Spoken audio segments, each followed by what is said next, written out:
Sounds of Stadia podcast, episode number 100. That's right, ladies and gentlemen, we made it. We hit the milestone. Here we are, episode 100. You're joining myself, Chris, alongside the man of many pixels himself, Mr. Richie. Your audio gate totally cut off that there. It's probably a good idea. This was terrible. It sounded terrible. Just edit a noise in. Edit in. I'll do it yourself with it. Yeah. There you go. Nice just for you. And the returning special guest, the techie daddy himself, Mr. Tom, returning for a very special 100th episode. How old are you? What? How old am I? How old are you now? How has fatherhood aged you so quickly? How many years older do you feel? To be fair, it is visibly aging me. You can see the hair changing again already. No. I'm doing pretty good actually, and just as most people who are parents know, I'm pretty sleep deprived. But other than that, I'm feeling good. I've actually got quite a bit of energy today as well, which is quite nice, especially for a big milestone like this. It is, and we're so glad that the little one is being looked after. Of course, you've not just left him in a room. I hope.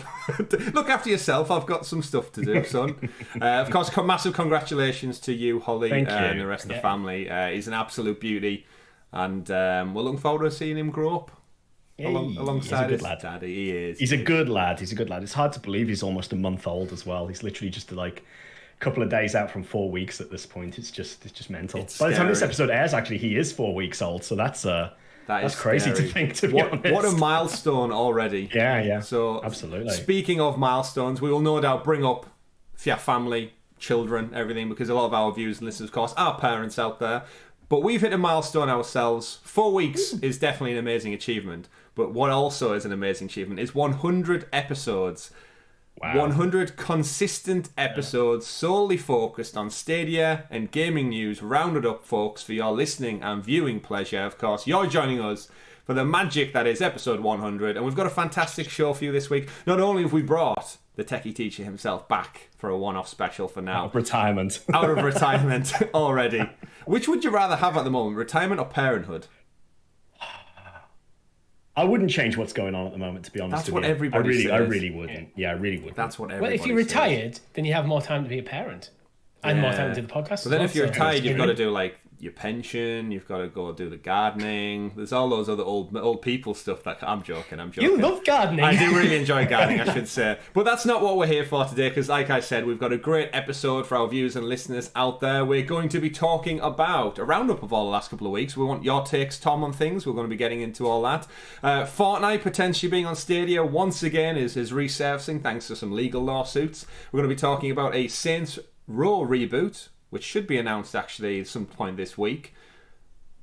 Also diving into the world of VR for a change. Now, we touched on VR many months back now, way back in maybe even the teens of this Stadia podcast. But yes, Google and Nvidia are teaming up for cloud VR. So we've got some interesting topics to branch out to, and that loads of sales figures for games that are on the platform, as well as not so many sales figures for certain titles on the platform. Speaking of Outriders, all that and much more. But before we do delve into all of that, do remember, people, like the video, subscribe to the channel, and share with your friends so they are kept in the loop with everything we do here at Sounds of Stadia. Not only do we do a weekly Stadia podcast, we also do live streams, let's plays, first looks, and many more things with the wonderful Stadia and cloud community out there. I do want to kind of challenge the people who are watching along on YouTube, guys, because we look at the statistics. We can see the statistics. We're up to 100 episodes, and only about 20%, maybe even less, subscribe and like the video. And I'm really intrigued to hear about all these YouTube algorithm stuff. So if you are watching, you've made it to 100 episodes with us. We know over 500 of you listen and watch on podcast services or the YouTube channel. While you're here, just pause for a brief moment. Deep breath, take in the air. Take that index finger or thumb, whatever your preference is. Use another appendage if you really want to. And smash that like button. And we just want to see if it increases the reach. Now we've hit 100 episodes. I want to see how far we can take this, because we do it with the amazing support of the community out there. You know what I want? I'm going to add to this challenge. It's 100. It's an episode 100. I want 100 likes. Ooh. Okay. I also want to see people comment as well. If you're watching this far into the episode already, I assume most of you will be.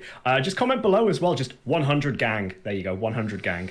Were you here from the very beginning? Yeah. Were you here from the very beginning? Yeah, let's know the first episode you watched. Yeah. Oh, yeah, I'd love to.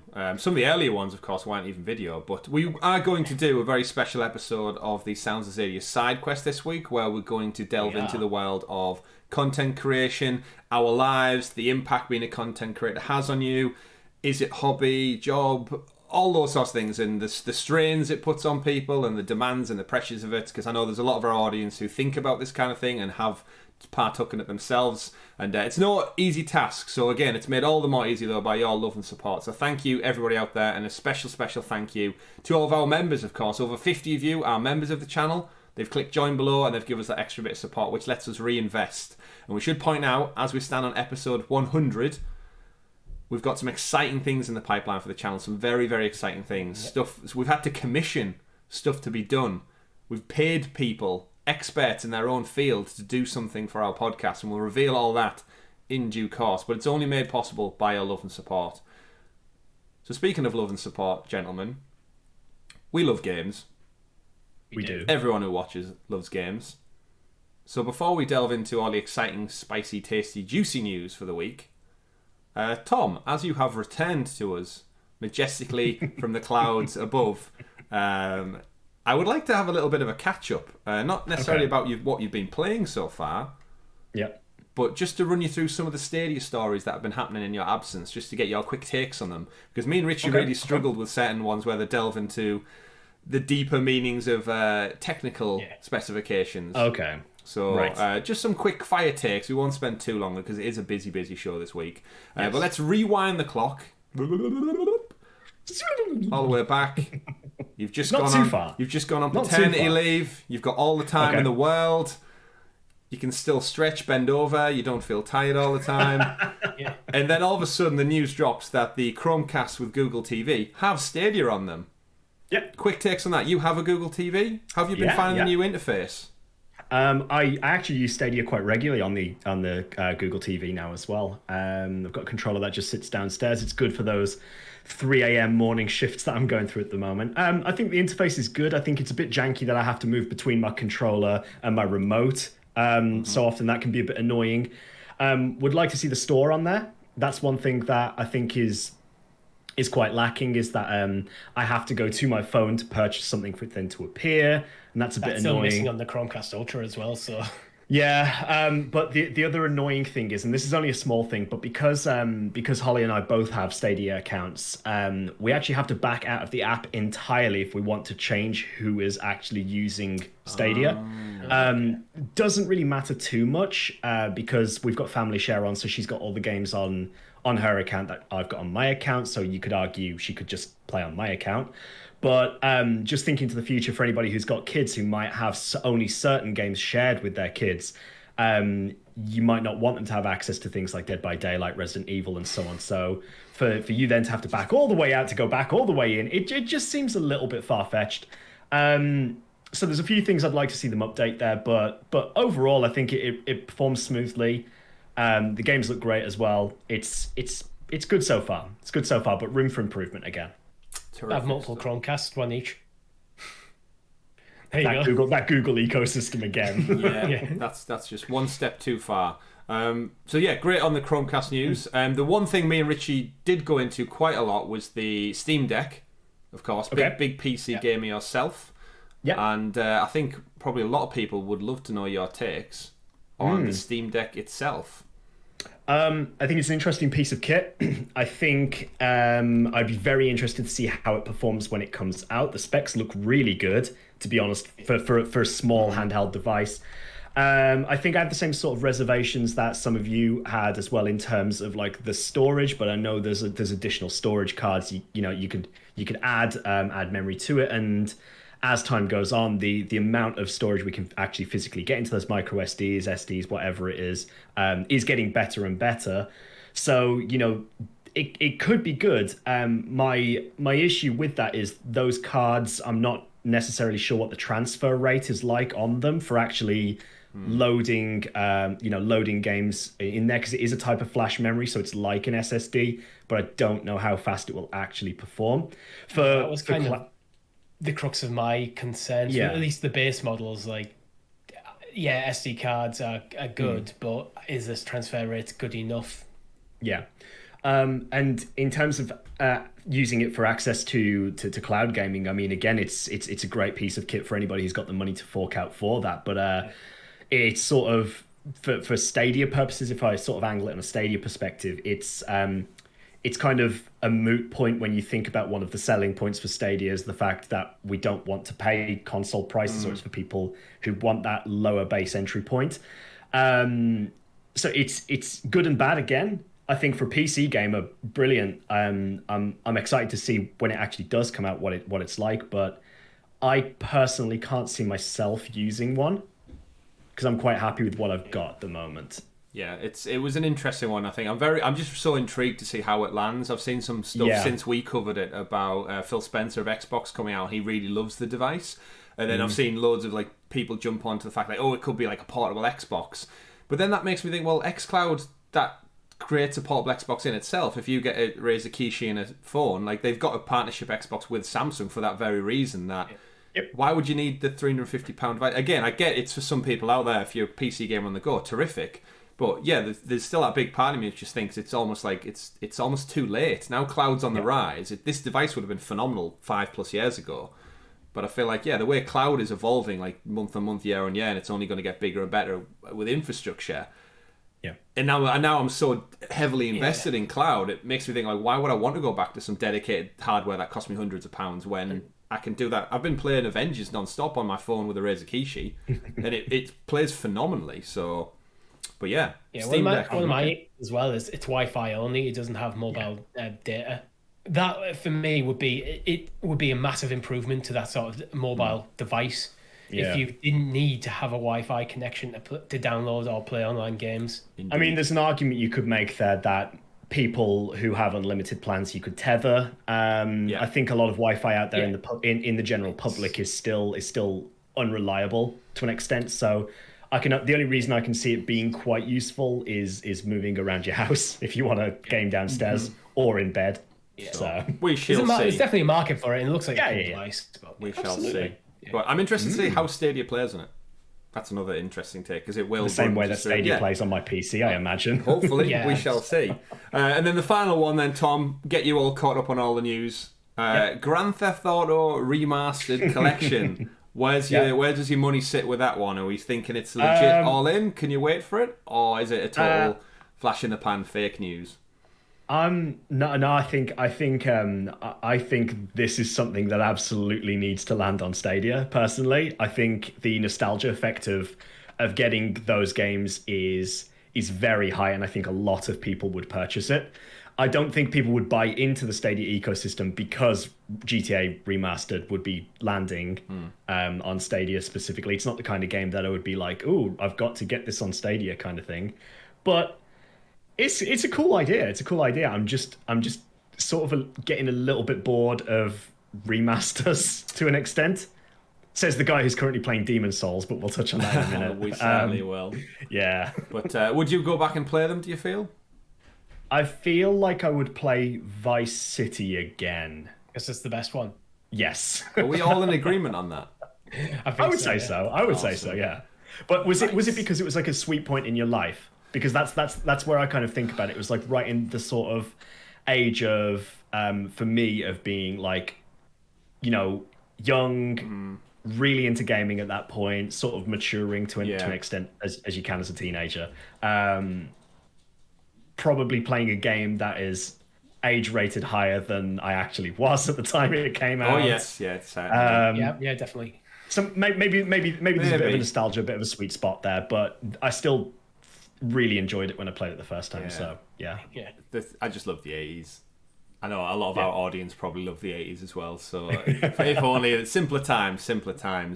But yeah, in and amongst all those games, great to get the catch up, get those details. We'll go back and re-edit those takes in on the old podcast episodes. We won't really. That's far too much time and dedication. But what I will like to switch on to then, before we get into the news, is what have you been playing? I know we've caught up off camera. That you said you've got a really good tactic with the newborn, with little baby Josh, and how you play games now whilst also babysitting. It's not actually. We also cover this. It's not babysitting when you're the parent. It's parenting. It's just being it's a straight dad. up being a dad. Yeah. So it's slave labor. You don't get paid for exactly. it. So in your ridiculous early hour feedings and relaxing and just being generally awake at hours of the night, which me and Richie know you're not much of a night owl to begin with. No. So what have you been playing in your downtime that you do have? To be honest, I think most of the stuff I've been playing has been on PS5, just because I've got the PlayStation set up downstairs on the TV. It's the only 4K TV we've got in the house, so it sort of makes sense to have it hooked up to that. There's no point hooking it up to one of these 1080p monitor. 1440p monitors or this 1080p screen I've got up here. I've been playing, as I said before, I've been playing Demon's Souls remastered on PS5. I absolutely love it. It is absolutely effing stunning visually. It's a beautiful game. Again, like everybody said at this point, the load times are fantastic. It's very silky smooth. It's nice playing in such a high frame rate all the way through the game as well, and it just feels like a good experience overall. Demon's Souls as well is sort of a nice break in the Soulsborne franchise, because it's I'd probably say it's one of the easier ones, if not the easiest to play. It's not as ruthless as Dark Souls or Bloodborne, so it's a good entry point for anybody who wants to try that level of difficulty. Doesn't hold your hand at all, though. You've got no idea what you're doing when you drop into that game. It took me a while to figure it out. Other than that, I've been playing Final Fantasy 14. I've jumped back into the MMO. It's easy to digest for me to just jump in, log in online with my character. I've got a lot of classes to level online with that. So I've just been jumping on and grabbing some NPCs and just running through some multiplayer dungeons, but with sort of like NPC bots, basically, which has been easy to do. I can get in a 30-minute dungeon before I have to feed him again. So other than that, on Stadia, I played Grime, and that's about it. You did tell us pre-show that you tested the waters with Scrat's Nutty's Revenge. Yes. Nutty's, is it Revenge? Is he after Revenge? That's Scrat's Nutty Adventure. Well, I don't think it was Revenge. Adventure. Is that like the sequel? Yeah, we so Holly's quite big on those sort of like easy to digest platformer adventure games, like the Fonz. Yeah. She likes things like Sparrow, classic. Who doesn't? So we saw the trailer for the Ice Age game when it came before it dropped on Stadia. I thought this fits the bill quite nicely, so we purchased it. I think it's, I want to say $24.99 is the price in the store currently. Loaded it up, and very quickly we were sort of a little bit knocked by the game, because you're suddenly greeted with, as soon as you hit start, you get into the game, it suddenly drops you in the world with a little text box that just sort of runs you through a very, very, very simple story. Very, very simple, just a bit of text. But the text is bloody difficult to read, because it's like white text on a snowy background. So we didn't really know what was going on. Certain keywords were highlighted in purple. Great, brilliant. Got into the game, just thought, you know what? It's a kid's game. Let's just crack on with it and try to enjoy it. We started playing it. Beautiful world to an extent. It wasn't AAA style graphics, but it was visually nice to an extent. Nice. But that's about where it ends. The movement was really janky. The camera was awful. And we found it wasn't very responsive. So we actually hit that refund pretty quick. So a little bit disappointing, because we were hoping for something quite good out of it. We haven't tried the other games. We might try out the Dragons game. We might try Gigantosaurus, but at the moment we're not really in a position where we would have time to sit down and probably do that. No surprise. No surprise. Yeah, there. watch this space maybe. Of course, all those outright games like Mega Drop we got the other week. That's perfect for families and kids. But maybe a little bit too early for your little one at this moment in time. Saying that, though, I had in one of my sleepless nights, for some strange reason, I guess it was from sleep deprivation, I decided to set him up a Gmail account. Oh God. I just thought it was when the outright games dropped. I just thought, I'll set him up an account, get him in the family, and we'll set it up so he's got access to the kids' games, the games that I thought were suitable. So when when he's a few years old and he wants to actually play some games, I can just hand him the controller and he's got an account, he's good to go. Obviously, for that, he needs a Gmail account. Felt a bit weird setting up a Gmail account for a 3-week-old child at that point. Hey, you're going to beat all his classmates to the punch there when they get to that first IT class or whatever, and they set up the first account, and they go, "Ha! Everyone else's is taken." Poor John Smith, who's got no chance. But John Smith 5556565. Next week on Sounds of Stadia podcast, Tom secures the URL for the Twitter accounts.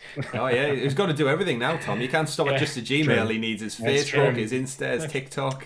Already sorted YouTube for kids as well. Preschool, all set up there. Yeah, we're good. On the ball. Yeah, sleepless nights will do that to you. But, on the ball. Lovely. Yeah.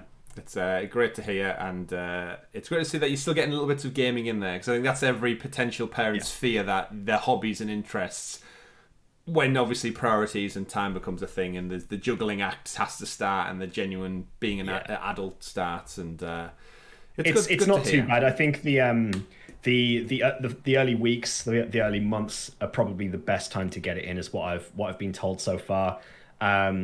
He sleeps 2 to 3 hours at a time at the moment, so it's a good time just to get in half an hour's gaming before you try and shut your eyes yourself. So you take what you can get, really. That's all I'd say. But no, I'm happy. I'm happy with what I've got. To bring all that together, then, how many times have you fell asleep mid-game already? I've not actually. Wow. I've been quite. Wow. Yeah, I've done that. You do that every weekend, right. Richie. Yeah, I do actually. Movies is a different thing, though. So we, as well as that, just to keep it simple, guys, I've been through all of the Star Wars films, including Rogue One and Solo. I've been through all of the Hobbit films extended, the Lord of the Rings extended, Pirates of the Caribbean, the first 3. Fell asleep several times in those films throughout. But yeah, the Hobbit films. Oh, yeah, terrible. Oof. I slept through most of Battle of the 5 Armies. Yeah. Beautiful. Battle of the 5 Armies, I missed most of it. Wow. Don't blame you for that one. Richie, then, throw it over to you. What have you been playing? You threw in the towel on Mass Effect last week. What's been keeping you busy this week? I did. I give up on Mass Effect. I did jump into Humankind. Nice. But we'll talk about that a bit later in the show. And last night, I actually jumped back into Control. Oh. So I think I'm going to start playing Control, give it another chance, because I played it before for like one solid evening, and then just never went back to it. You know, when you just like, you don't know why you didn't go back. So it's like, I'm just going to give this another chance. So I only played for about an hour and a half last night, but I think I might get back into that. I'm looking very much forward to hearing what your take is on that, because Control was one of my favourite games the last few years. And I am playing that on PS5 though, because I have the PS5 version. I don't have the Stadia version. That's another game. That's another one of them scenarios where you bought the game at launch and then. But I didn't buy the game. It came on PS Plus. Oh, of course, the Ultimate Edition. Yeah, so I got the Ultimate Edition on PS Plus. So I was like, can't argue that. Hey, it should have been a pro game if they wanted you to be playing it elsewhere, Richie. That's how the market works. Because we're going to be talking about Game Pass and that kind of setup and how it affects developers. That is part of our news stories.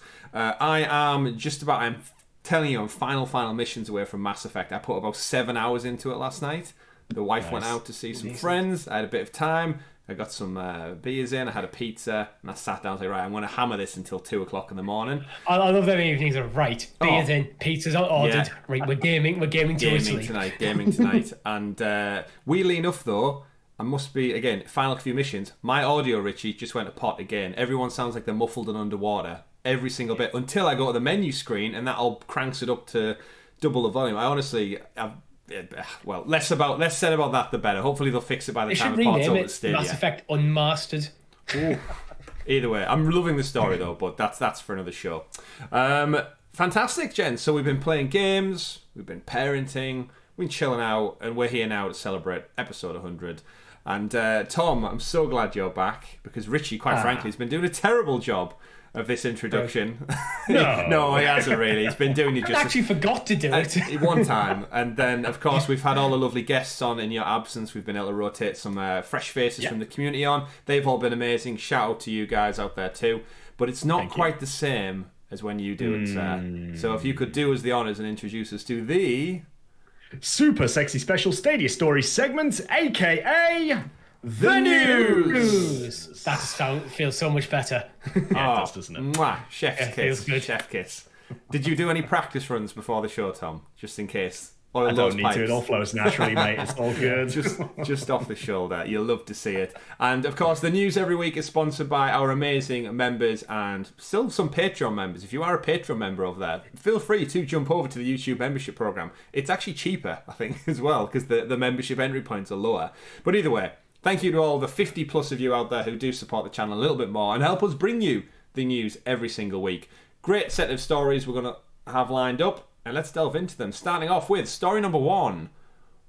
Fortnite rears its head once again for Stadia as part of the Apple Epic lawsuit program. We've covered this quite a lot before, so we won't spend a great time on this one, but it is one of the biggest stories. The Verge had a full breakdown article this week on exchanged emails and conversation that's been happening in the past between Google, the parent company Alphabet, and everything that goes back and forth. And there was a leaked email thread that came out, which, and I'll read verbatim, starts off, and for God's sake, why do we hate Apple?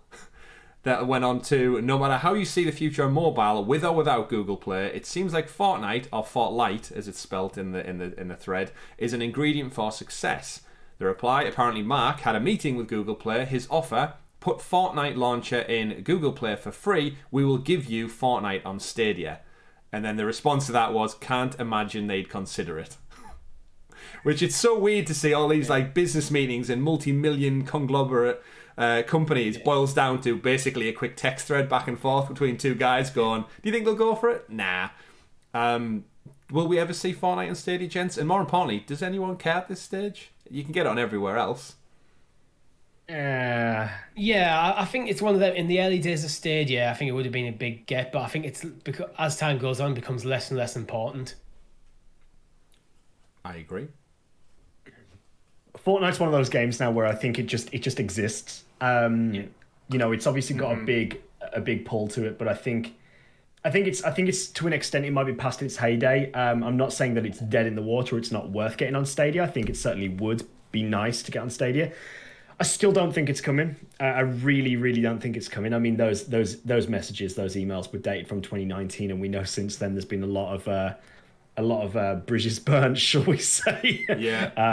Since then. So I don't think it's going to happen, but it's very interesting to see what happened behind the scenes, I suppose, in a way, really, isn't it? Yeah, I mean, Tim Sweeney's came out and said it throughout the court case about their back and forth with Google and Apple and PlayStation and Sony. I know it was also revealed this week that they attempted to pay something like $200 million for PC exclusivity of titles like Uncharted, The Last of Us, Horizon and stuff, and they didn't play ball with them. So I think it is just Epic trying to take their money and really just see how they can push the boundaries of the market and shake it up. And you're right saying Tom future-proof themselves, because you'd imagine Fortnite at some point will start to trend down southward and people will move on. That's how it's the still games trying to stay is. relevant at the moment. Like it's trying to stay relevant, but I imagine the player base, I don't know the exact numbers, I'd have to look into it, but I imagine the player base has been up and down all throughout its life cycle. I don't know whether it's at its peak at the moment or not. I can't imagine. I'd imagine it's kind of settled into almost like the Minecraft sort of thing, where it's just part of the gaming landscape. It's not really at a high point, it's not at a low point. It's just there. It's continuous. It's going to keep going. No one's expecting it to die anytime soon. Yeah. And there's a huge core base of people who play it regularly, but it's no longer really that newsworthy. Apart from things like when these sort of conversations come up, it's just it's like again, like World of Warcraft's another one. It just continues to exist. Yeah. Just to counter my own previous point there, it actually jumped up by about 100 million from 2019 to 2020. So it seems to be on an upward trend still. So yeah, I imagine there's still people trying out there, but again, like I said, registered accounts and actual numbers of people playing it is certainly true. It's hard to know exactly what's going on behind the scenes. I'd be surprised though if Epic aren't doing some contingency planning for the inevitable point where it begins to decline. Oh yeah, like all things, it has to drop off at some point. Yeah, it will drop off. It is a business. Yeah, well, I mean, they always try and stay fresh. But you imagine a lot of that attention now is divided by like Apex Legends has done so well, Call of Duty Warzone is still doing so well, and anything new that comes along. There's a game later on we're going to be talking about in the news that could come along and just rock the boat. And all it takes is a couple of bad news stories, and again, people get bored of it, or the next season pass isn't as good as the last one, and interest wavers. That's what happens. I think it's partially a thing that could happen to Fortnite is that people just age out of it because it tends to do really well for younger audience.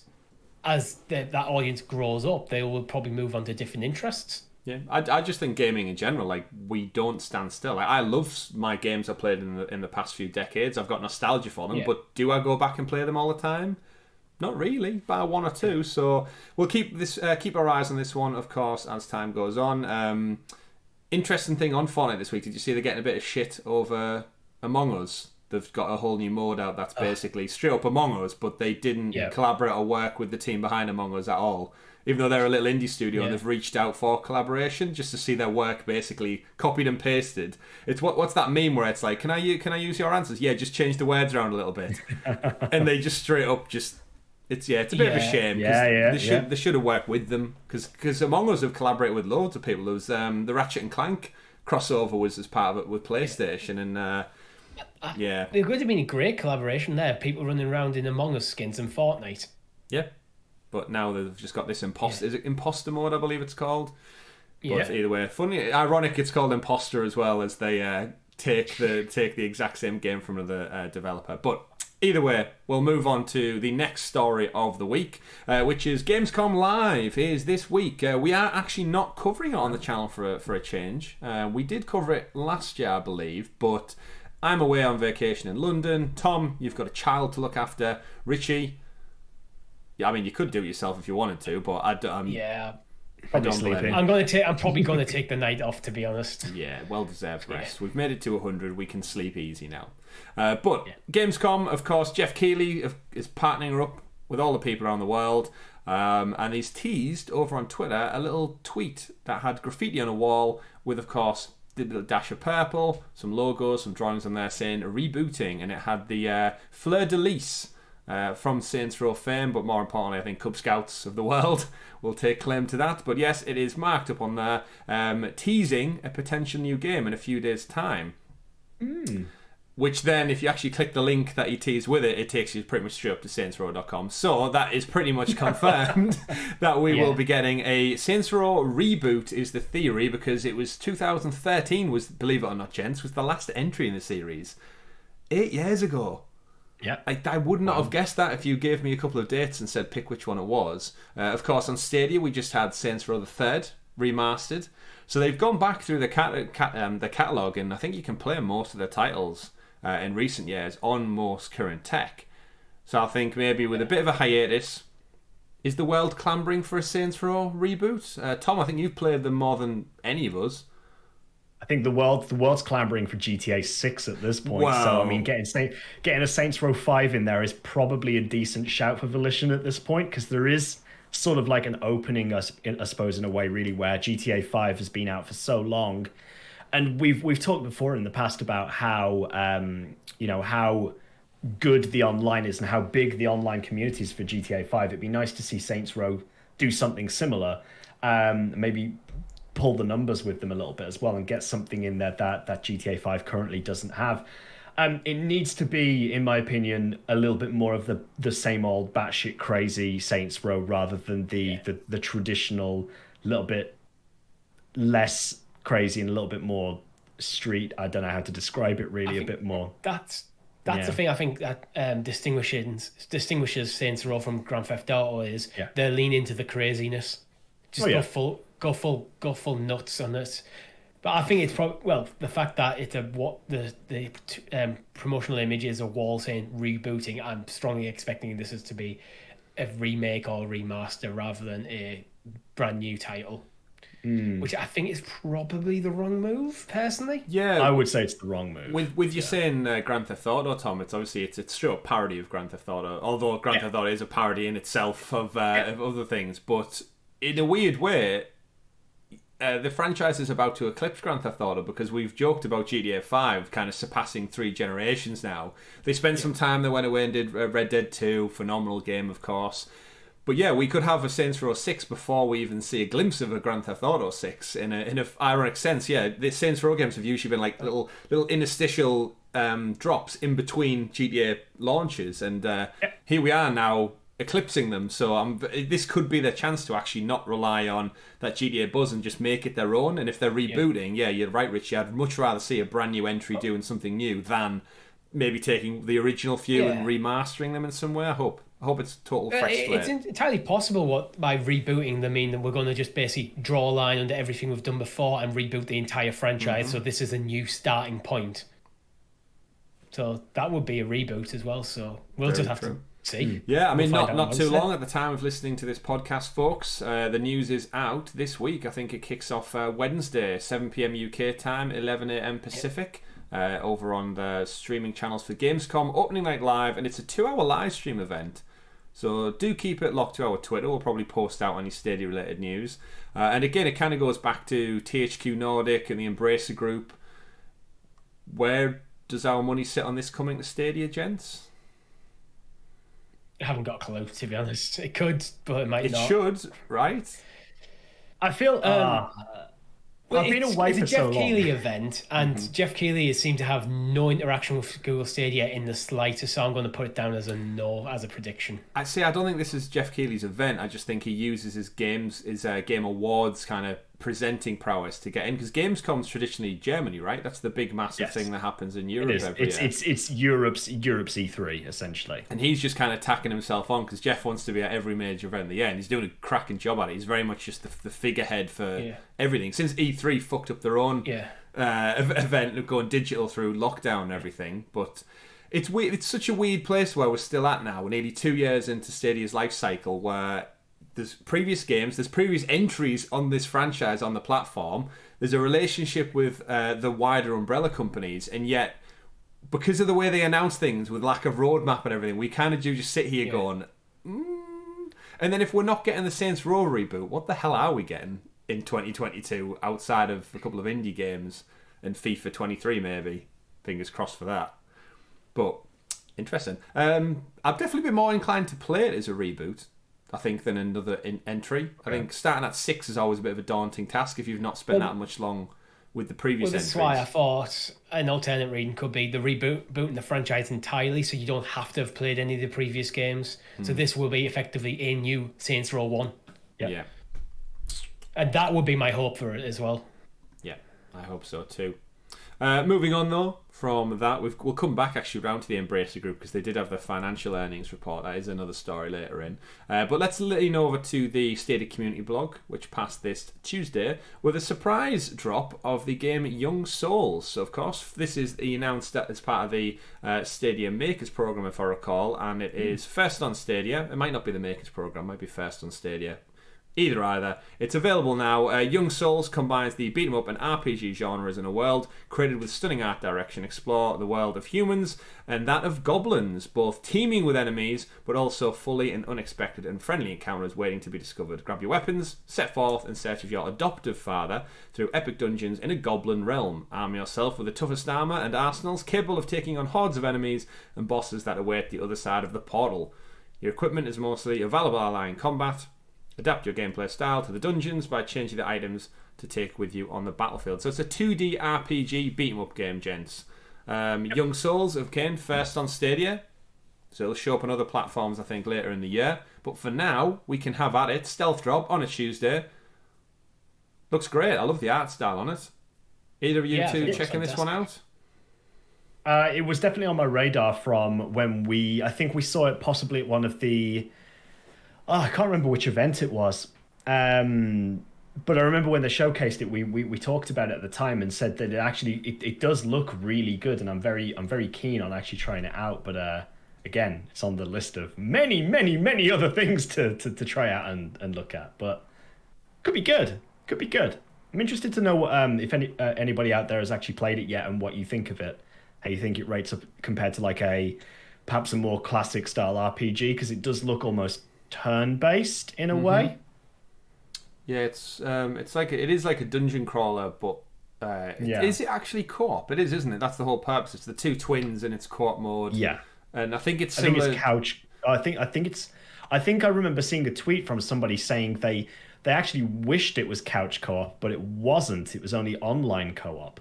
Oh, so it's one of those weird ones that should be, but then doesn't end up being. But yeah, there is co-op. The characters, I believe, drop in and out some to the Lego game, so if you do have a second player, they can just join you at any moment.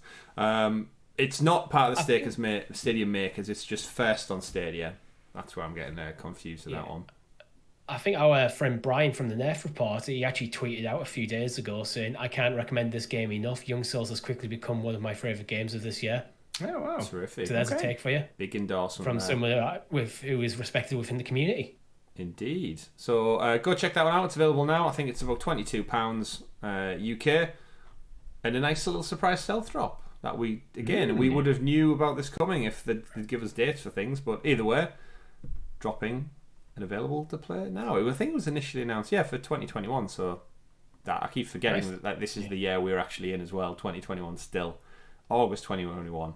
Moving things along nicely into another huge story of the week. Not necessarily Stadia, but I do want to spend some time focusing on this one because it kind of does envelop Stadia in a big way potentially, and that is cloud VR. So this week over on the Google blog of all places, they announced streaming VR and AR content from Google Cloud with Nvidia Cloud XR.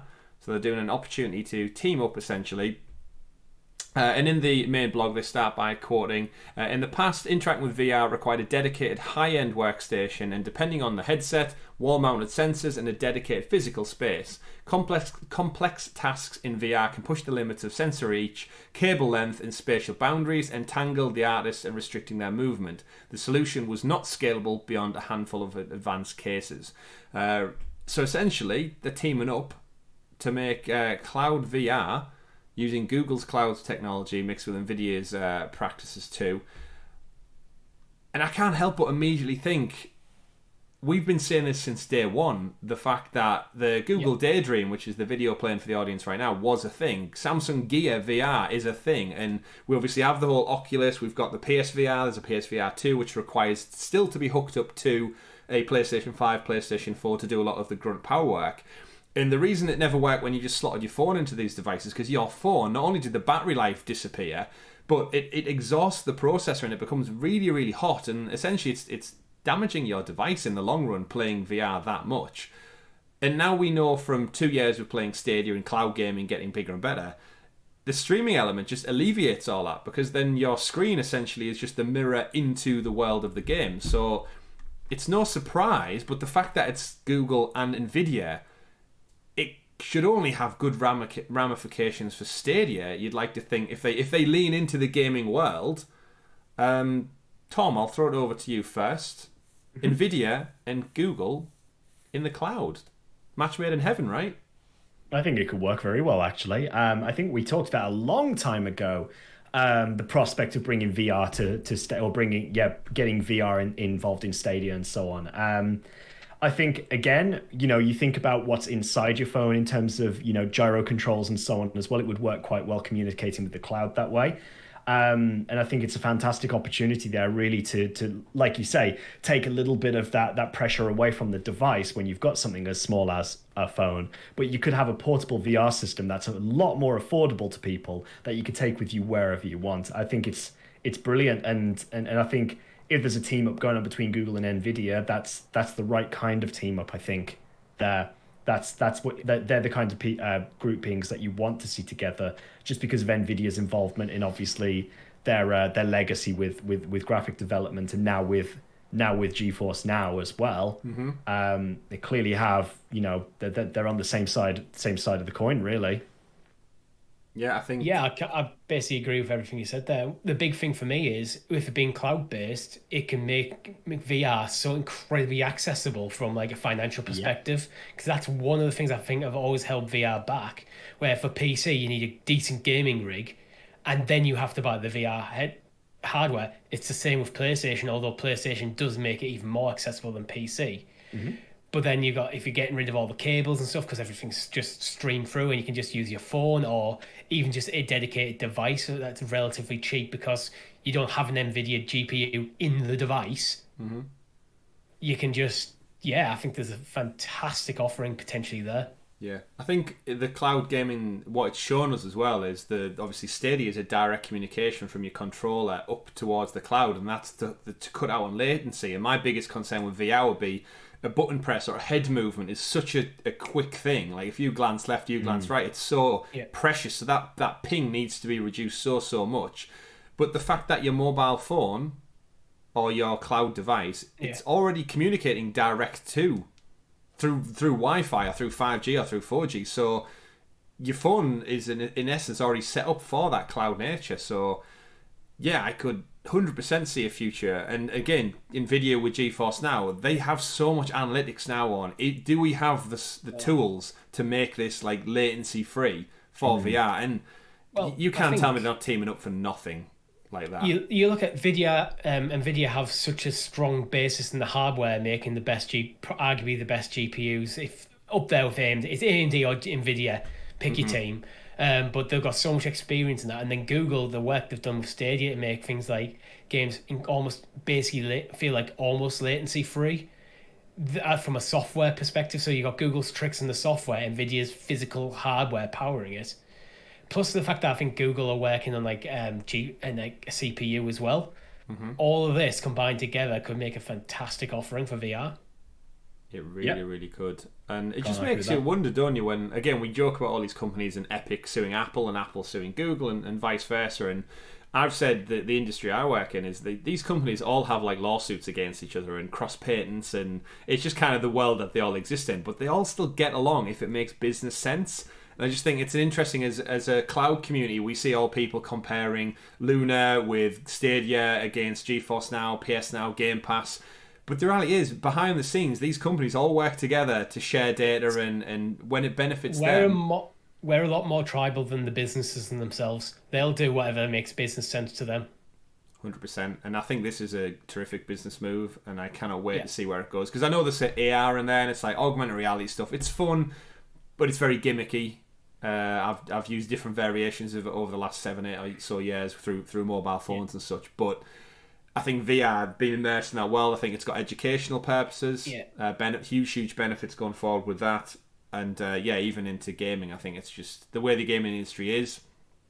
It's only going to get bigger and better. And with these two behemoths behind it, I'm very excited to see how it could be folded into things. And hopefully I can open up my Stadia app in a few years' time and there will be a whole dedicated VR section. I just have to pop it in a headset and I'm aware of VR in the cloud. We'll see. But that will take civilization, Richie, to evolve to a time when VR is easily accessible to everybody. And speaking of, next star of the week, Humankind launched on Stadia with some special unique features. We've been excited to this. We did a look at the beta back with the Good Stuff event last year.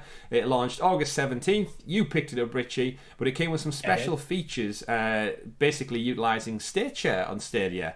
Leave Your Mark is the feature, and essentially it's a kind of a competitive spin on the State Share where you can save your game and ship it off to other people to test out your own unique world.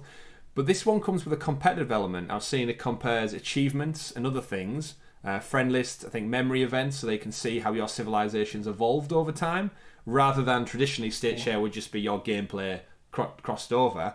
But Richie, throw it over to you. You're the man who's been all over this touch control stuff as well. Give us your first initial thoughts.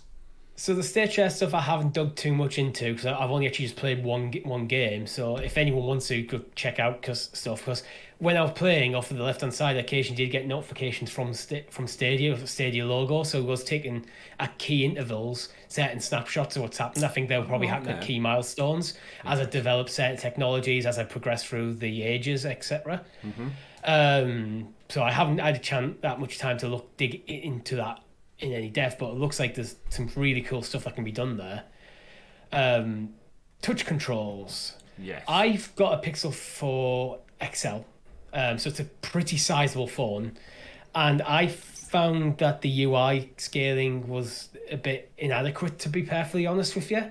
I still found some UI elements quite small. A bit more dynamic scaling would have been better to maybe pick out the smaller stuff.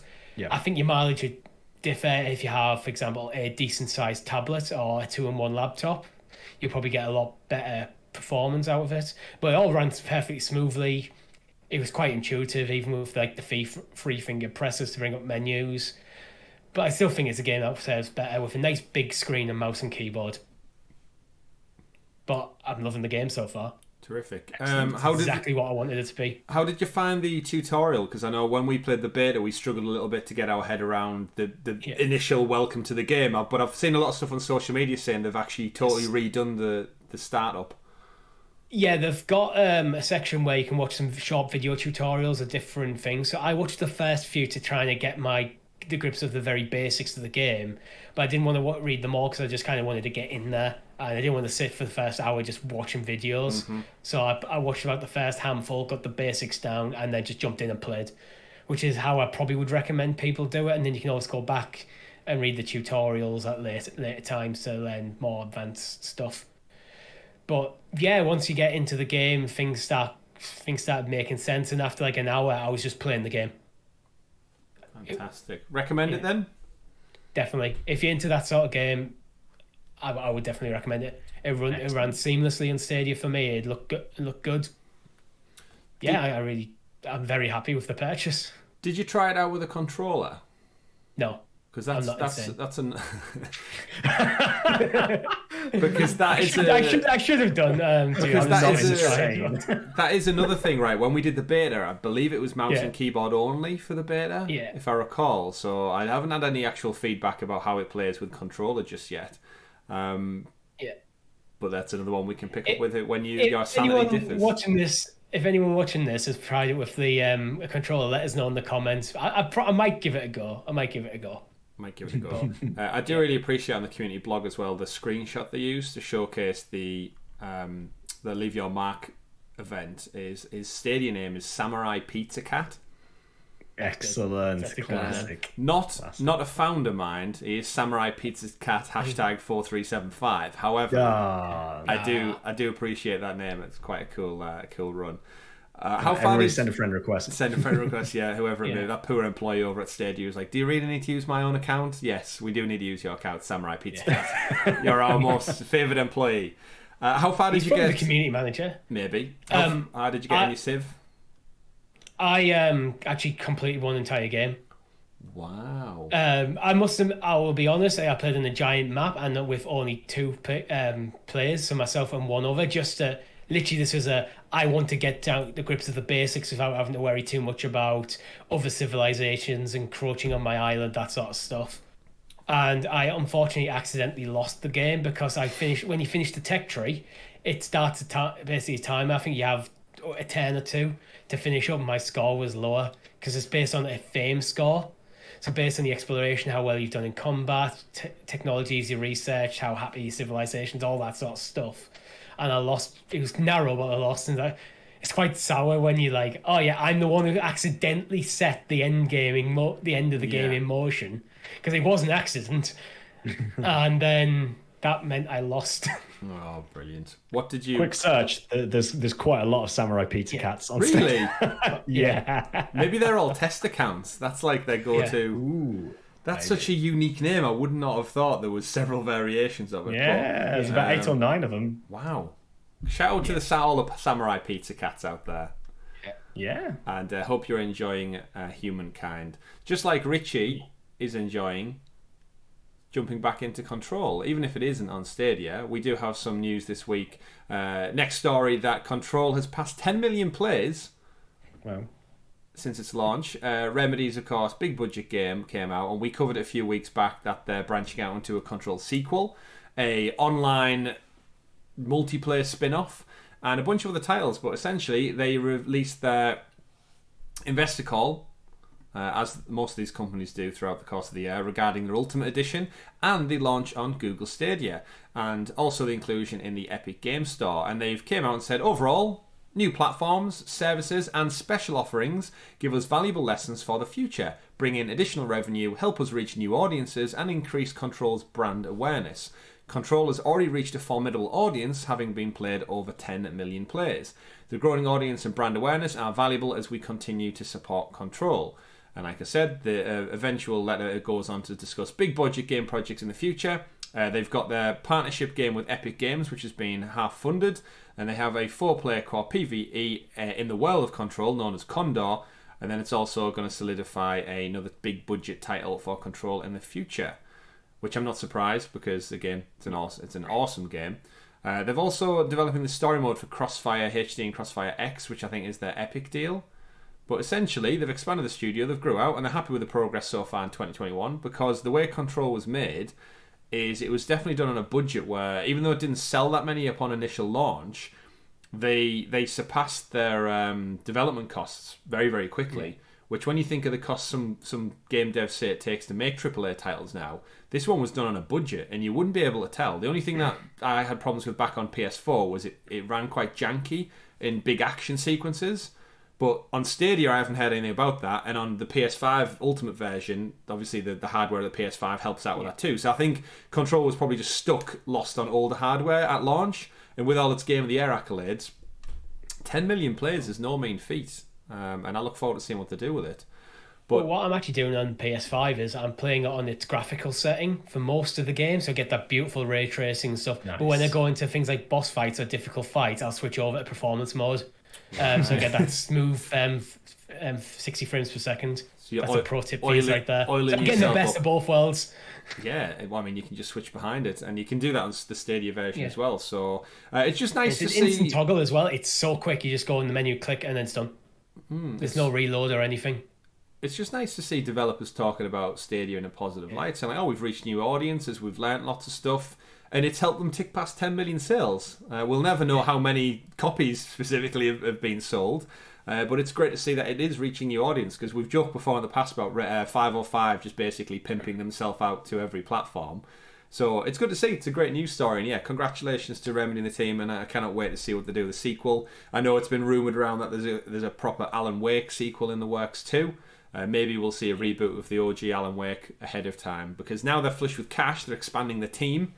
Apparently they've got 6 things in the works, so who knows? We'll soon find out. I've never played Alan Wake, so I wouldn't mind them just doing it. We're going to do a quick remaster, not a BioWare style one, actually good one, and then we're just going to port it over to modern hardware. Shots fired, Richie. He's been doing it for weeks, Tom. He's been doing it for weeks. So bad.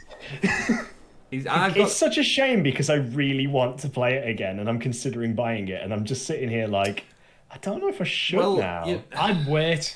They might fix it eventually. I mean, I got the Platinum, Tom, and I didn't have that many issues, as Richie clearly has. His game crashed right at the end and all that. And then I worked my way through most of 2 before I hit it, but again, we can digress into that. But it's interesting, 10 million units sold for Control, and it's a very polarising story to the next one on the dock, because again, another Stadia title we've got out is Outriders from People Can Fly, published by Square Enix. And there's an article listed from IGN this week. Developers People Can Fly says it doesn't know how many copies of its game has sold, and it hasn't earned any royalties from the game whatsoever, suggesting that the game hasn't been profitable enough for publisher Square Enix to release the funds as a bonus to the developers of the game. They had to announce this on the developer's investor website, so they've had to go public with this, rather than, I'm sure they would have rather kept it all internal. But People Can Fly have explained that the agreement with Square Enix meant it would receive any royalties for the game's first quarter on sale by August 16, 2021. No funds were transferred, which essentially People Can Fly suggests means that, according to the publisher, the revenue from the sales of the game are lower than the total cost of production, distribution, and promotion.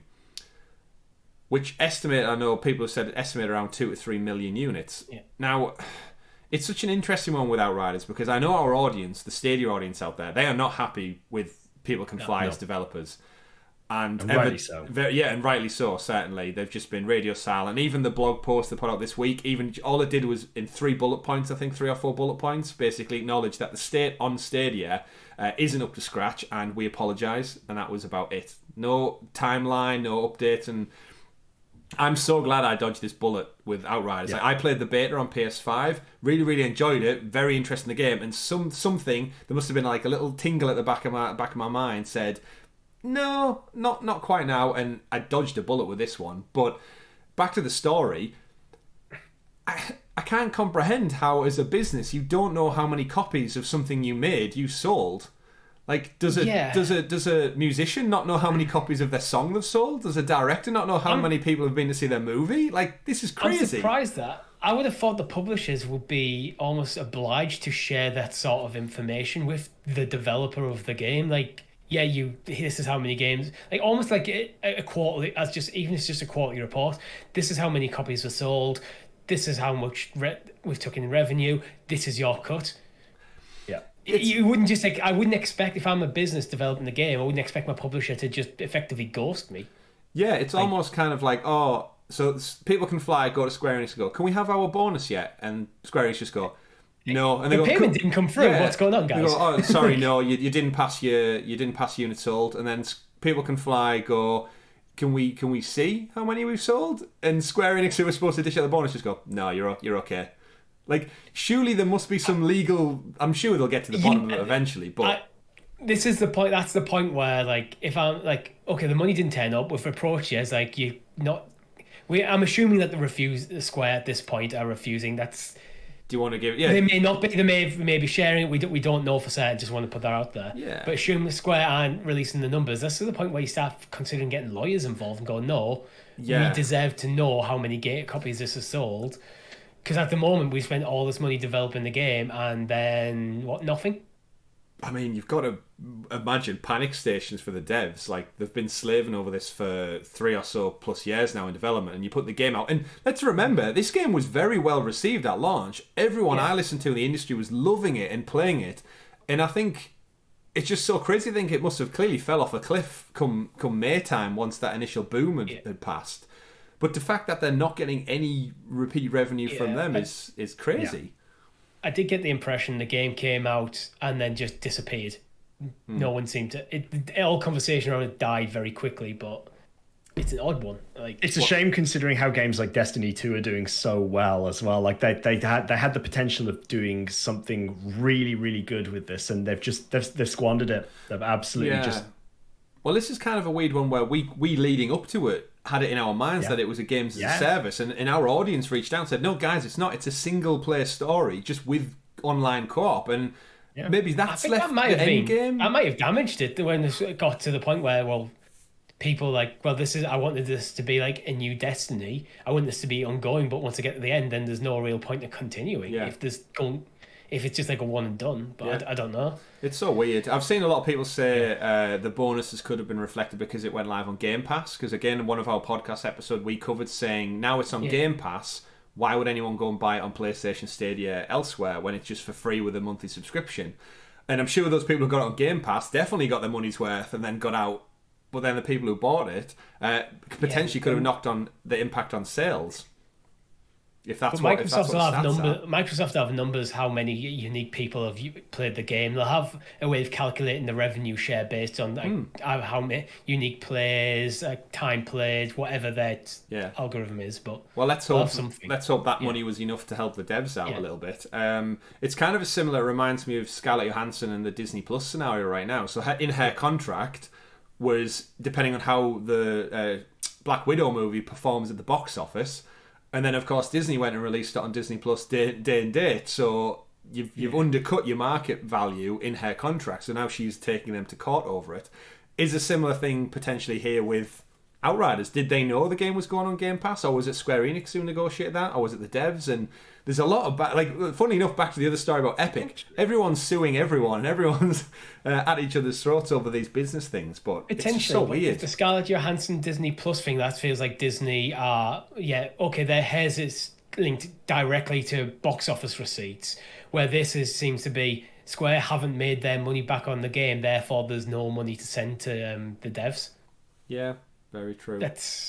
But I don't think Game Pass is to blame. I think one of the stats I wanted to pull up was the MLB The Show, which was the Sony developed game, went on Game Pass, and that, as it stands, is the second highest selling game of the year to date. So clearly, being on Game Pass doesn't impact overall sales because we know how well that's done from Sony's figures and such. But it's just a weird one. I mean.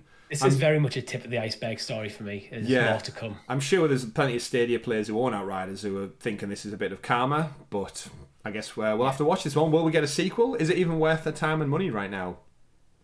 will we get a patch season pass or anything? We don't really know, because the devs clearly, for Stadia specifically, it's their last priority right now. If they ain't even getting paid bonuses, they probably don't have the funds to stretch for a Stadia patch report. So I feel sorry for the actual people, the developers who worked on the game, because they might have personally had bonuses tied up to this that they were counting on for their income. Yeah, but that's the world of games development. Harsh as it sounds. Next story, speaking of things that are quite harsh, Tom, games that you love taking away content. Stranger Things, Demigod Gone, and Dead by Daylight. And I had to get that one in there. I thought of that pun when I put it in the doc. It's leaving. So we've played Dead by Daylight. You love playing as the Demogorgon. It's apparently it was only time DLC, as far as we're aware, even though you had to buy it, right? It was a pack. Yeah, like all of the survivors and the bad guys, the villains. You have to purchase the DLC there. Interestingly, I should just add a quick caveat here that it's not actually being removed from the game. It's only going to be removed from being purchasable. Yeah. So for anybody who has that is a big difference. Oh yeah, it's a massive difference. So don't be fooled by by the way that this is actually sort of branded.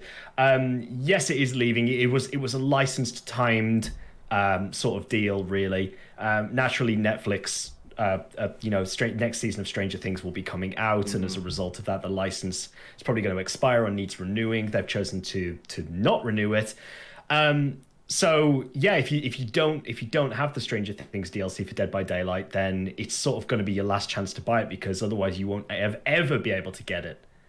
Makes me feel kind of good that I've actually got it now, though, to be honest, because it means that it's sort of like a pool of people who will have it and it'll never be obtainable again. Yeah, it's going to go to the upside down. We should point out as well, there is 50% off all characters and outfits right now. So if that is something that you've been on the fence about, definitely recommend picking up now so you can keep it. Yeah, I think that's going to run until September. So jump on that for the last remaining weeks of the month.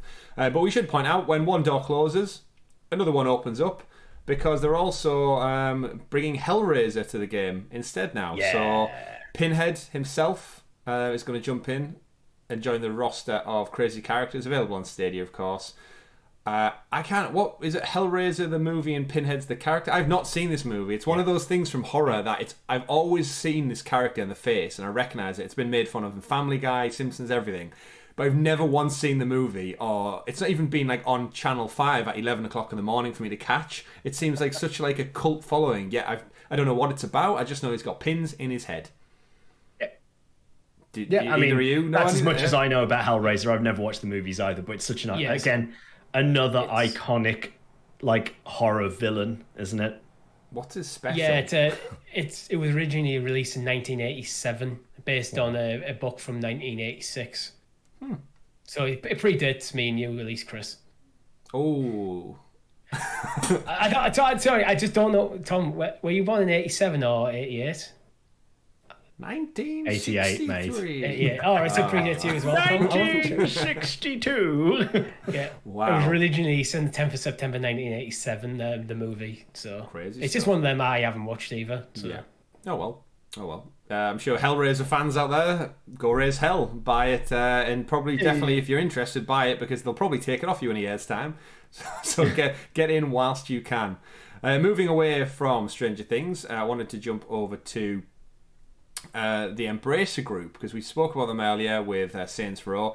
Just a little story, we'll touch on it briefly, but Embracer Group, of course, making upcoming titles like Tiny Tina's Wonderlands and a bunch of other franchises like the Saints Row game. There's a little bit of fervour over on the community forums and social media. Of course, THQ Nordic, Koch Media, Coffee Stain, Saber Interactive, Gearbox, who make Borderlands and stuff. They had the full financial breakdown report, as they do every year, going well in depth into every division, every branch, media divisions, everything. However, there was no mention of Stadia on any upcoming titles, but more importantly, even on titles that are already out on the platform and we know are coming to the platform, no mention of Stadia there. It's almost as though somebody didn't get the memo, which is weird, because yes, even as I look now, under Koch Media, Saints Row the Third Remastered, which of course only came out a few months back on Stadia, according to their financial reports, PS5, Xbox Series X.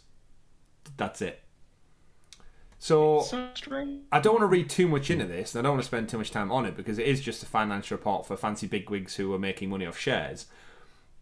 But is it weird that the absence is still a thing? To me, it suggests that it's the percentage cut that they get from Stadia is marginal compared to the other platforms. So when they're putting these reports together for like investors and stuff, that it just wasn't a big enough of the pie to actually specifically mention. That would be my reading of it. I have found it one place. I should retcon that. Gearbox Entertainment under the Borderlands 3 Director's Cut. Yeah. Stadia is listed after PC. It's the second one. Yes, it is. So that's the one. Anywhere else? It's crazy looking through this financial report how many like people they employ at these places. Somewhere called Quantic Labs has a head count of 352 employees, and that's just for quality assurance. Maybe could have got one of their employees on that press conference we lived through, Richie. Quality assurance on that. That was a throwback. But either way. This is the sort of thing I think you can read way too much into if you want to. You can just read these numbers and spin it however you want. This isn't written for us. It's written for the investors. So this is written with mind. Here's the information that we think investors would want to know right now. Yeah.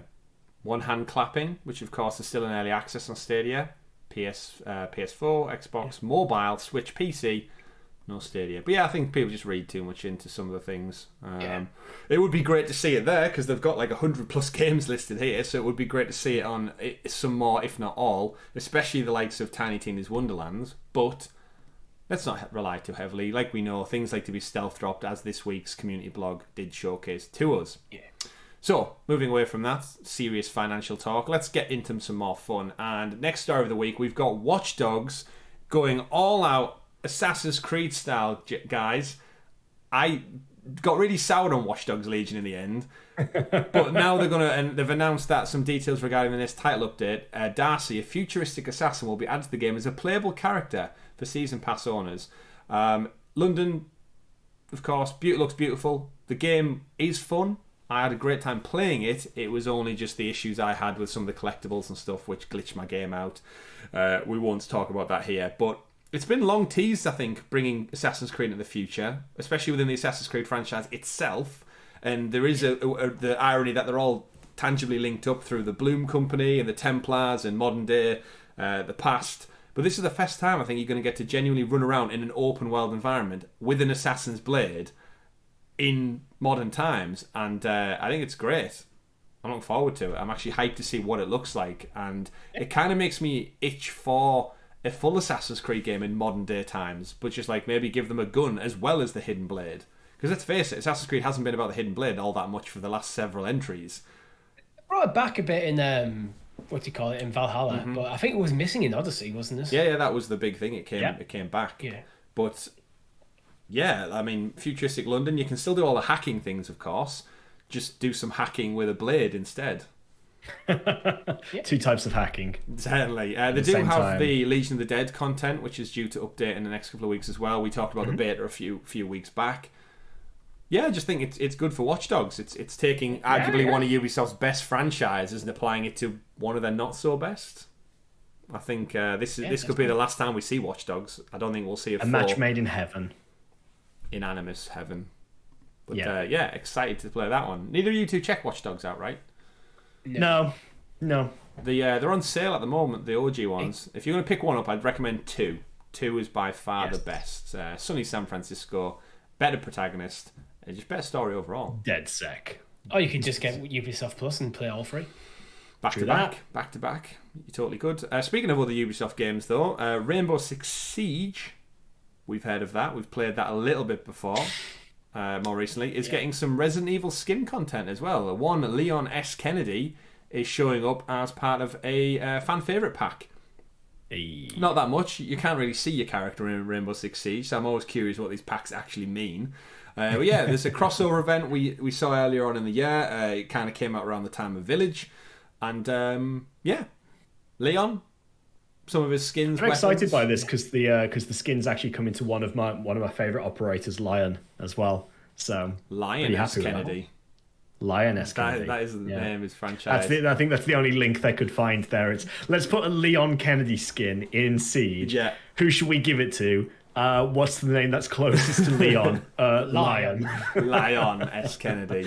Interesting thing with skin packs in a first-person action game. But it's a great time, Tom, to segue into you checked out my and Richie's performance representing Team Sounds of Stadia against Grace and her team. What did you think of our performance? Did we do you proud? Yeah, you did me very proud. Actually, I want to say to the Stadia community team, you need to step your game up next time. I think maybe ask for a little bit of time off so you can practice prior to it. I'm just going to throw the gauntlet down once again and say, there needs to be a rematch at some point in the future. but you need to step it up because at the moment that just sorry, Grace. So you won't like me for saying this, but it wasn't the best reflection, was it really? That's fighting talk from someone who wasn't there to fight. Yeah, I was there in spirit. I mean, next time is what we say. We will see you next time on the battlefield. Absolutely. Yeah. But anything can happen in the future. We'll have to wait and find out. This is true. It's nice to see events like that, though. I'd love to see more. Oh, yeah, definitely. Like massive props to the community team over at Stadia as well for actually getting involved and doing these sorts of collabs with content creators and the community in general, because that's I love that interaction. I think it's brilliant. I think it's fantastic. So thank you and good. Yeah, I think it was an event that was universally praised. It was a good event from a creator's perspective. As a fan of Stadia, I mean, I enjoyed going back and watching Grace's stream of the match against us. Yeah. Like, that was great fun. Literally after the event, I sat downstairs and just put it on because I wanted to watch the alternate view. Yeah, seeing it from all angles. So yes, don't leave us waiting too long, please. We'd like to play that before 2077. Yeah. Speaking of 2077, Cyberpunk has been patched. Wow. I know. You've missed this, Tom. You've missed this. Cyberpunk 2077 is at its biggest patch to date, including a first patch of post-launch DLC freebies, improved minimap, and much, much more. CD Projekt, of course, came out and said their post-launch DLC has been delayed. Their multiplayer is delayed / non-existent, I don't think, at this point. I can't remember what the last update for that was. But in patch update... Yeah, I think they scrapped it. In 1.3 includes cosmetics, fixes, bugs, and there is an entire list of patch notes if you are so inclined to go check that out. We will not go down it here because there is, as you can imagine, folks, a lot of patch notes to be fixed. Yeah, and we're an hour into a show. We'll probably need an hour to cover it all anyway. We certainly would. They've essentially gone through all the missions and tweaks and ironed some stuff out. I mean, I have no interest in this game anymore. I think the boat has very much sailed when it comes to this title, unless it has some kind of massive free resurgence DLC like No Man's Sky, and they say, oh, it's totally been revitalized, it's fixed. I don't know. I feel like it's missed its chance. What do you think? I can see myself playing this again in the future. You finished it though, didn't you? Yeah, I did. I didn't have too many bugs. There was a few, but nothing game breaking. So I managed to finish it, and I really enjoyed my time with it. So I can see myself going back in the future and playing like a different story path. And I am still yet to play it. As in, like, again, I've said before on the podcast, but it's been a while since I've mentioned it. I played through the initial sort of boot up until I met up with Jackie in Night City, and then you have to go find... I think I'm at the point where I've just got the car. Like, I've literally just got the car the first time. Yeah. So that's as far as I am into the game. So trying to avoid all the bugs. I'm looking forward to getting down and actually playing it at some point as well. It's such an interesting story following Cyberpunk, especially now we kind of approach August and the time it was initially supposed to come out last year. It does make you think, what if they just left it another year and just kept working away at it? Yeah. I mean, the PS4 version in America, I think I saw this weekend, was marked down to $10. Even though it does come with the caveat still, I wouldn't recommend getting it on PS4 because it still just doesn't run on that hardware well. Yeah, they should have took another year to do it. We should be trying to get hyped about it now, and they should have just abandoned the PS4, Xbox One generation entirely. It's crazy. But even this, actually, yesterday, I don't know if you two have seen, but Halo Infinite have announced they're going to launch without co-op campaign or one of the other modes or something. And then now I've seen loads of people saying like, just wait, just like I don't want half a game that comes out, even though more people play Halo for multiplayer, arguably. It's kind of just like just wait. I know they've got the problem with it, again with this kind of whole podcast episode is centered around like business, isn't it? They have shareholders and deadlines they need to hit for return on investment stuff. So everyone who's planning on cashing out those shares based on Halo's sales this winter, that's who the people are pushing back. But you can imagine the game devs would be like, but we kind of want more time, but they don't pay the bills. I'd imagine like people who play Halo, they want to binge the main campaign, then jump into the multiplayer. So if you're diluting down the main campaign, elements of the main campaign to just get it out, then you're going to kind of basically damage people's first impressions of it, which isn't good. That's the problem Cyberpunk ended up in. Do we think it'll have a redemption arc then? Well, Halo? No, Cyberpunk. Halo's not out yet. I think it can do if they just keep plugging away, improving the game. Then it might get like a No Man's Sky sort of thing, where in a couple of years' time, an IGN or something jump back into it and goes, actually, this is a really good game. I think if CD Projekt just keep doing what CD Projekt do best, really, just keep chugging away at it. What I'd say now is go back, remaster the first Witcher 1 and 2, and put them out in a little collection, and all your goodwill will come flooding back to you because people forget. Have they released the Henry Cavill DLC yet? The tie-in. It's not actually Henry Cavill though, is it? I think it's just like it's supposed to. It's supposed to be a skin change, isn't it, for Geralt to make him look like? Is it not in line with the Netflix show when it comes out in December? Oh, maybe. I'm so out of the loop. Don't worry. There's so much to talk about. Like this episode already. Yeah. We're going long, folks. We're going long for episode 100. Oh, don't worry. They want this. They've waited to episode 100 weeks. So, a few final stories for the week, just to wrap things up, ladies and gentlemen. I did want to touch on Spiltgate. I don't know if you two have heard about Spiltgate. Yes. It's this new exciting game that's, funny enough, but it's had 10 million downloads in the last month, and it's been described essentially as Halo meets Portal, and which sounds amazing. That sounds like a terrific way to sell your game in a literal sentence. And it's been kept in beta. They're going to go for it. They've delayed its launch a little bit longer, which partially makes me think that it might be coming onto Game Pass or something. I feel like the delay is to do some kind of behind the scenes kind of dealings and such.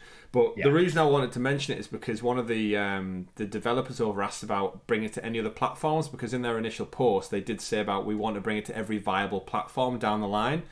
And Mr. 1030, our friend Ralph over on Twitter, did mention at them saying, does that mean the Google Stadia platform with incentives like pro subs, etc., Destiny, Rainbow Six, lack of cheating, flexibility for the win, all that kind of stuff? And the official account replied them saying, our down the road goals for Spiltgate to be available on every platform. So who knows? Google Stadia runs on Linux just like the game does. Very possibility, but don't hold your breath but one day. Smiley face. So the fact that it runs on Linux is with this great. Game, really. It just looks fun. It's exactly. I was going to say, what's not to love with the game? It is literally like everything I can think about, reminiscing of Halo multiplayer meeting Portal mechanics. As it's just one of those games. I think it's doing extremely well on Twitch at the moment. Like a lot of gaining a lot of popularity there. My only concern is it another one of these flavor of the month type games where it's free to play, so a lot of people are getting very much into it now, but I feel like attention spans for a lot of gamers these days is very waning, so it can be very much like you need that constant stream of new content to keep people invested. Is it going to be the next Fall Guys, which is like here and it's big now, but in a few months' time it's going to be like, well, something else has come out that's free and it has like a brilliant idea to it, so we're going to move over to that. I don't know, but like I say, I like the idea of it. I think it looks great. It would be, again, it would be great to get it on Stadia, but these are the kinds of things that have to be acted on very quickly in the moment. It can't be a 3 months, 5 months, 6 months down the line. It's got to be in the moment. It really does. And again, I think it's one that for Stadia would need crossplay. Oh, yes. Which I think is something the developers, by the sounds of them, would kind of go, we want crossplay. We want everyone just to play it together, because if it is at one of them flash in the pan then dies off, they might still find like a cult following, where if it's crossplay, you're keeping that user base condensed into one area, where you're not getting fragmentation with, these guys are playing on Xbox, these guys are playing on PlayStation, and there's not enough across different platforms to keep it going. Yeah. Completely right. But impressive figures. Game went from it says 10 million downloads in under 30 days. The game shot up to more than 175,000 in just a few weeks. Queue times are now usually than 10 minutes. But yeah, it runs on Linux, great. But you're totally right there. If it's flavor of the month, I think said at the beginning of the year, I had a feeling Fall Guys might come to Stadia with crossplay this summer some point. I'm running out of time on that bet. But again, it's kind of as it came and went. Like Among Us, we joked earlier about Fortnite's decline, and again, Stadia's going to miss the boat on every single massive shooter game, multiplayer, whatever out there. We shall see. Time will tell, and hopefully time is sooner rather than later. But the fact it runs on Linux puts me in a good place to think about that. Right then, gents. Just round up by letting people know Madden 22 was out there. We're never going to spend that long talking about it because we are not big American football fans, and we also don't know how to play the game at all, as judging by our first look for Madden 21 on the platform. Big laugh though, lots of laughs to be had. It's reviewing about as expected, loads of 7 out of 10s, 4 out of 5s across the board. It just sounds like it's more Madden, runs a little bit smoother on next gen hardware of course, but it is out on Stadia, so go fill your boots, start your seasons, pick your plays, and have some fun out there on the pitch. Touchdown. Football. Football. Other reference. Other sports ball reference. But thank you. That brings us to a touchdown on episode 100 of the Sounds of Stadia podcast. Wow. Deep breath. 100, gentlemen. I'm going to have to go on and have a look at the thumbnail because I don't think 3 digits fits as nicely on the little thumbnail Make tag. it work. We can make it work. We're all over that. But of course, thank you to you, our lovely viewers and listeners out there, all 500 plus of you who tune in on youtube.com/Sounds of Stadia and out there in the digital cloud on podcast services like Spotify, Google Podcasts, and Apple Music. We do really appreciate your time. We would not have made it to 100 episodes, 100 consecutive weeks, if it wasn't for your love, generosity, and support. So thank you very, very much. We're about to go record a very special episode of the Sounds of Stadia SideQuest, where, Richie, what are we doing this week? We're going to be talking about ourselves as our time as content creators. Yeah, I think after 100 episodes, I think we're in a good position to actually talk about its impact. 100 episodes, we've been content creators for almost 2 years. Wow. And we just started this as a hobby. But if you want to know more about that, do check out Sounds of Stadia SideQuest. Our members do get it 6 days early. So click join below if you don't want to wait. If not, it does drop on free feeds every Friday. You can check that out here, available then. Thank you very much to my lovely 2 co-hosts, the man of many pixels, and the returning Tech Daddy himself. Whoop whoop. Tech Daddy. And you lovely people out there. Okay, no more episodes. Of course, do enjoy time with your family. There's still no rush to get back from your paternity leave. I'm not going to say maternity leave like I always do. Paternity. Good pat on the back for doing a good job, and then the sickle down your back, I've heard. But we'll leave you with that lovely image, folks. Don't forget to check out our Thursday night live streams, our first looks, and our Let's Play series over on the channel. Hit us up in Discord if you want to talk a little bit more about all the Stadia games that are happening out there in the world. My name's been Chris. I've been Tom. I've been Richie. And I almost said I've been Richie before I've been Tom because it's been a while. It's been a while. We've been Sounds of Stadia, everybody. Have a fantastic week. We'll see you for the next one. Take care. Game on. 100 episodes! Bye! Yay!